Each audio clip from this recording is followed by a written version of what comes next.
அதை செய்வோம் இதை செய்வோம் இந்த பொய்யான வாக்குறுதிகள்லாம் எப்பவுமே கொடுக்க மாட்டோம். எது நடைக்கு சாத்தியமோ எது உண்மையோ அதை மட்டும் தான் கொடுப்போம். ஆனா அட் த சேம் டைம் மருத்துவம், குடிநீர், ரேஷன், கல்வி, அடிப்படை சாலை வசதி, மின்சாரம், இந்த மாதிரி அடிப்படை விஷயங்கள்ல நோ காம்ப்ரமைஸ். பெண்கள் பாதுகாப்புல, சட்டம் ஒழுங்கு பாதுகாக்கிறதுல நோ காம்ப்ரமைஸ். அரசு எப்படி இந்தியாவுக்கு முன்னோடி மாநிலமாக செயல்படுதுன்னு ஏராளமான கட்டுரைகளை பத்திரிகைகள் வெளியிடுது, செய்திகள்ல சொல்றாங்க. இன்னும் சொல்லணும்னா ஏராளமான வட இந்திய யூடியூப் சேனல்கள் கூட ரிசர்ச் செஞ்சு ஆய்வு செஞ்சு திராவிட மாடலை பத்தி அவங்க மாநில மக்களுக்கு எடுத்து சொல்லிட்டு இருக்காங்க. ஆனா இது எதுவுமே சிலருக்கு தெரியலன்னு சொல்றதை விட தெரிஞ்சும் மறைக்க விரும்புறாங்க. பொய்களை பரப்புறதும் கடங்கம் கற்பிக்கிறதும் காலங்காலமாக அவங்களுடைய அரசியல். கொள்கையற்ற கூட்டத்துக்கு அதை தாண்டி ஒண்ணும் தெரியாது. மலிவான அரசியல் பண்றவங்களுக்கு பதில் சொல்ல வேண்டிய அவசியம் இல்ல.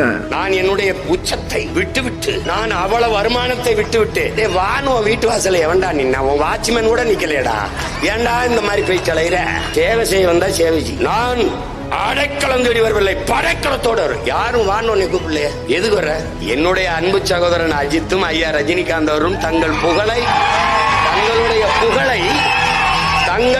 புகழை வியாபாரம் செய்ய விரும்பவில்லை.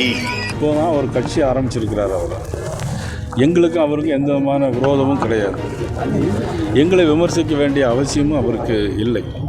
அவர் ஒரு சட்டமன்ற உறுப்பினராக ஒரு கட்சி நடத்தி ஒரு கவுன்சிலர் கூட இல்லாத ஒரு கட்சி இன்றைக்கி கூட்டம் வருகிறது என்று சொல்கிறார்கள். ஆனால் அதே நேரத்தில் எங்களை விமர்சிக்க வேண்டிய அவசியம் அவருக்கு தேவையில்லை என்பதை அவர்களுக்கு தெரியும்.